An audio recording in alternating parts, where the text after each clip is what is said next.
Friends, मैं रानी कुमारी आप सभी का स्वागत करती हूँ। हम लोग पढ़ रहे हैं Indian polity book M Laxmikanth की। इस बुक में हम लोग चैप्टर 4 पढ़ रहे हैं।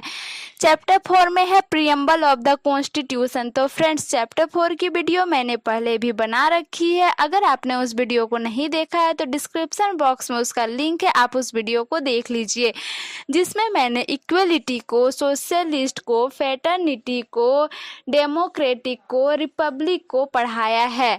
आज हम लोग पढ़ने वाले हैं इस चैप्टर में सिग्निफिकेंस ऑफ द प्रीएम्बल। ये बहुत ही इम्पॉर्टेंट है, आपको ध्यान से पढ़ना है। लेकिन फ्रेंड्स, अगर आपने मेरे चैनल को सब्सक्राइब नहीं किया है तो प्लीज़ मेरे चैनल को सब्सक्राइब जरूर कर दे। चलिए हम लोग स्टार्ट करते हैं। सिग्निफिकेंस ऑफ द प्रीएम्बल में क्या है? तो सिग्निफिकेंस ऑफ द प्रीएम्बल में है कि हमारे देश की, हमारे फ्रीडम स्ट्रगल की, हमारे हिस्ट्री की जो बेसिक फिलोसॉफिकल वैल्यूज़ हैं, जो बेसिक फंडामेंटल वैल्यूज़ हैं, political values, moral values, religious values, इसके आधार पे हमारा संविधान बना है। इसके आधार पे हमारा संविधान बना है। इन सारी वैल्यूज़ के हमारा संविधान जो बना है वो सारी वैल्यूज़ प्रीएम्बल में जोड़ी गई है। तो पूरे फ्रीडम स्ट्रगल के दौरान इंडियन नेशनल कांग्रेस ने जिन वैल्यूज़ को एडॉप्ट किया हिस्ट्री में, जो हमारी अच्छी वैल्यूज़ थी, जो हमारी फाउंडिंग्स फादर्स ने, उन्होंने इस वैल्यूज़ को कॉन्स्टिट्यूशन में डाला और उन सारी वैल्यूज़ को हमारी प्रीएम्बल में भी जोड़ा गया। ये एक इम्पॉर्टेंट चीज़ हो गई फ्रेंड्स। फिर एक सर अलादी कृष्णा स्वामी अय्यर थे, कॉन्स्टिट्यूएंट असेंबली के मेंबर थे वो। उन्होंने कॉन्स्टिट्यूशन के बनने में बहुत मेजर रोल प्ले किया। उन्होंने बोला कि the preamble to our constitution expresses what we had thought और ड्रीम टू सो लॉन्ग। यानी इतने साल से जो हम आज़ादी के लिए लड़ रहे हैं, जो सोच रहे हैं, जो सपने देख रहे हैं, वो सब कुछ हमारे प्रीएम्बल में डाला गया है। तो के.एम. मुंशी जी नाम के ड्राफ्टिंग कमेटी के मेंबर थे। उन्होंने बोला preamble is the horoscope of our sovereign democratic republic. फिर पंडित ठाकुर दास भार्गवा जी थे, ये भी कॉन्स्टिट्यूएंट असेंबली के मेंबर थे।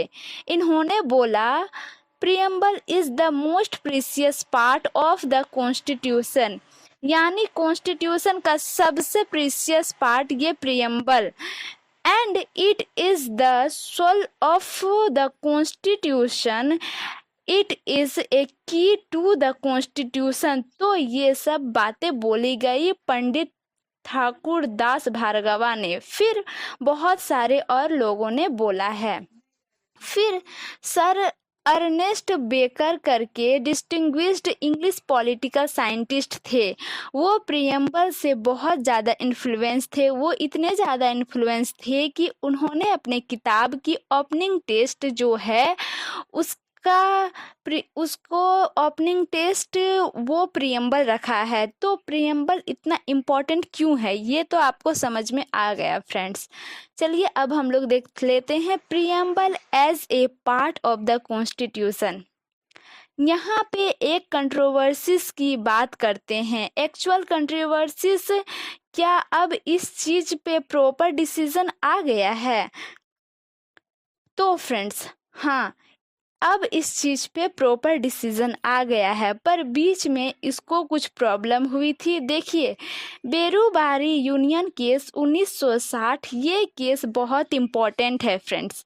तो ये जो बेरूबारी यूनियन केस 1960 हुआ, इसमें सुप्रीम कोर्ट ने प्रीएम्बल के बारे में कहा कि जो भी हमारे संविधान में प्रोविज़न लिखे हुए हैं, इसका हल्का फुल्का आइडिया हमें प्रीएम्बल से मिलता है। लेकिन सुप्रीम कोर्ट ने ये बोला कि preamble is not a part of the constitution. Berubari union case में सुप्रीम कोर्ट ने ये बोला कि preamble is not a part of the constitution.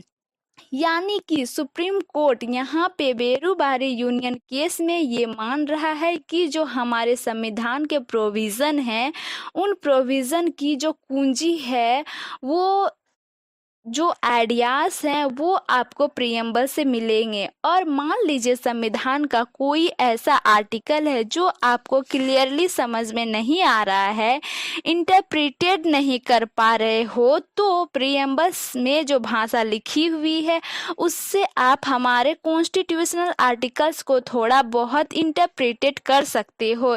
ये माना सुप्रीम कोर्ट ने, लेकिन उसके साथ साथ सुप्रीम कोर्ट ने ये भी बोला कि भले ही प्रियम्बल बहुत ज़्यादा सिग्निफिकेंट है, बट प्रियम्बल हमारे कॉन्स्टिट्यूशन का पार्ट नहीं है। तो बेरूबारी यूनियन केस में सुप्रीम कोर्ट ने बोला 1960 में ये बात।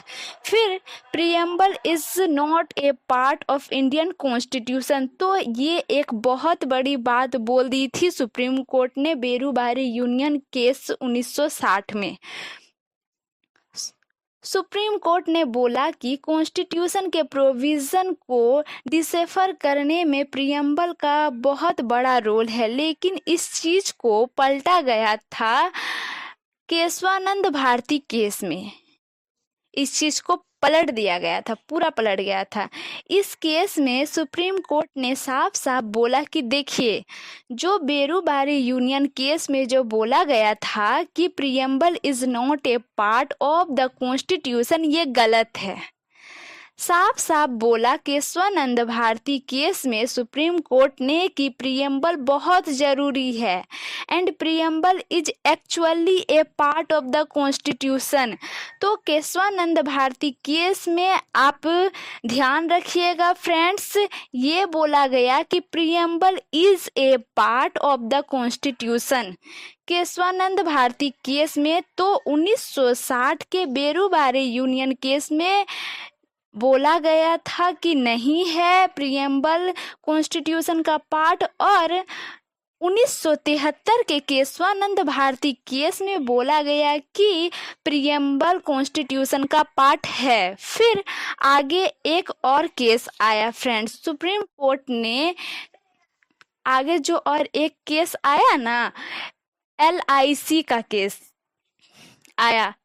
तो LIC ऑफ इंडिया केस 1995, इसमें भी बोला गया कि preamble is an integral part of the constitution. अब बात यह होती है कि फ्रेंड्स, हमारी फाउंडिंग्स फादर्स ने क्या बोला था, इसको समझना जरूरी है। सुनिए फ्रेंड्स, सबसे पहले ऑब्जेक्टिव रिजोल्यूशन अनाउंस किया गया था, फिर ऑब्जेक्टिव रिजोल्यूशन को मॉडिफाई करके प्रियम्बल बनाया गया था। तो लेकिन फ्रेंड्स, उसके बाद हमारे प्रियम्बल को पहले हमारे संविधान को इनेक्ट किया गया, फिर हमारे संविधान के इनेक्ट करने के बाद हमारे प्रियम्बल को इनेक्ट किया गया। हमारे प्रियम्बल को इनेक्ट किया गया हमारे संविधान को इनेक्ट करने के बाद। ऐसा इसलिए किया गया कि क्योंकि जो संविधान की वैल्यूज़ थी वही वैल्यूज़ प्रियम्बल में रिफ्लेक्ट हो, ये बात बहुत ज़रूरी थी। तो ये चीज़ हो गई इम्पॉर्टेंट। फिर फ्रेंड्स, प्रॉपर बहस हुई थी कॉन्स्टिट्यूएंट असेंबली में, जब प्रियम्बल की बात हुई थी और एक मोशन, जब प्रियम्बल की बात हुई थी ना, तभी एक मोशन चला था और उस मोशन में बोला था कि ये जो प्रियम्बल है इसको हम इंड में इनेक्ट कर रहे हैं और ये हमारे संविधान का एक पार्ट है, और इस मोशन को हमारे फाउंडिंग्स फादर्स ने एक्सेप्ट किया था। तो सुप्रीम कोर्ट ने यहाँ पे बोला कि जब हमारे फाउंडिंग्स फादर ने इस बात को एक्सेप्ट कर लिया है, preamble is actually A part of the constitution, तो हम कौन होते हैं इसको अलग बोलने वाले। और इस चीज़ को बोल के साफ साफ 1973 में केशवानंद भारती जजमेंट में यह चीज आई कि preamble is an integral part of the Indian constitution. क्यों? तो हमारी फाउंडिंग्स फादर्स ने ये बोल दिया था कि preamble is actually A part of the constitution. एक बात याद रखिएगा फ्रेंड्स, प्रीएम्बल को इनेक्ट किया गया था हमारे कॉन्स्टिट्यूशन को इनेक्ट करने के बाद। लेकिन प्रीएम्बल के बारे में दो और चीज़ें ध्यान रखिएगा फ्रेंड्स। पहली चीज, प्रीएम्बल से किसी भी लेजिस्लेचर का सोर्स ऑफ पावर नहीं निकलता। प्रीएम्बल में बस विजन लिखा है हमारे फाउंडिंग्स फादर्स का। और मान लीजिए कि हमारे कॉन्स्टिट्यूशन में जितने भी प्रोविज़न है, आर्टिकल हैं, उसमें मान लीजिए कहीं कन्फ्यूज़न हो जाता है, तो प्रीएम्बल में जो प्रिंसिपल्स दे रखे थे तो उन प्रिंसिपल्स के हिसाब से उन आर्टिकल को इंटरप्रेट किया जा सकता है। लेकिन हमारा प्रीएम्बल इज नाइदर और source of power to legislature nor a prohibition upon the powers of legislature. यानी जो हमारा लेजिस्लेचर है, अब वो लेजिस्लेचर लोकसभा हो चाहे स्टेट लेजिस्लेचर असेंबली हो, कोई भी हो, इस लेजिस्लेचर की कोई भी पावर प्रीएम्बल से नहीं निकलती और ना ही प्रीएम्बल का कोई प्रावधान इस लेजिस्लेचर की पावर के ऊपर किसी भी तरीके से रोक टोक, रिस्ट्रिक्शन या प्रोविज़न डाल दो। इनका सेकेंड में है क्या कि दूसरे में प्रीएम्बल के जो प्रोविज़न हैं they are non justifiable in nature. अगर आपको लगता है कि प्रीएम्बल का कोई प्रोविज़न वायलेट हुआ है तो आप कोर्ट में नहीं जा सकते हैं, because this is non justifiable. चलिए अब हम लोग देख लेते हैं अमेंडिबिलिटी ऑफ द प्रीएम्बल। इसमें है कि केशवानंद भारती केस में बोलता है कि प्रीएम्बल हमारे संविधान का पार्ट है, और चूंकि प्रीएम्बल हमारे संविधान का पार्ट है तो आप संविधान को अमेंड कर सकते हो आर्टिकल 368 के अंदर। तो आप प्रीएम्बल को भी अमेंड कर सकते हो आर्टिकल 368 के अंदर। अगर आप संविधान को आर्टिकल 368 के अंदर अमेंड कर सकते हो तो ये संविधान का पार्ट है, तो आप प्रीएम्बल को भी अमेंड कर सकते हो। चूंकि वो संविधान का पार्ट है तो आप प्रीएम्बल को भी आर्टिकल 368 के अंदर अमेंड कर सकते हो। पर एक शर्त होगी, आप जो बेसिक स्ट्रक्चर हैं हमारे कॉन्स्टिट्यूशन का उसको अल्टर नहीं करेंगे।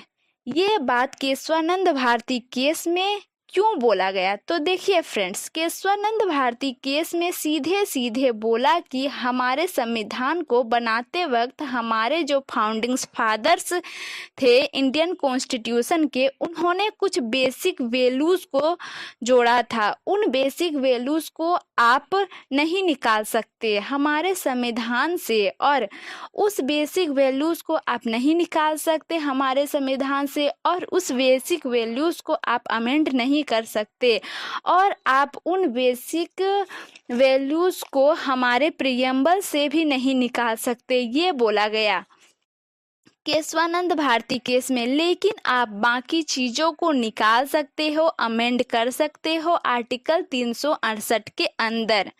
तो फ्रेंड्स, आपको वीडियो कैसी लगी आप कमेंट करके ज़रूर बताएं, और चैनल को शेयर जरूर करें, वीडियो को शेयर जरूर करें। Thanks for watching. जय हिंद।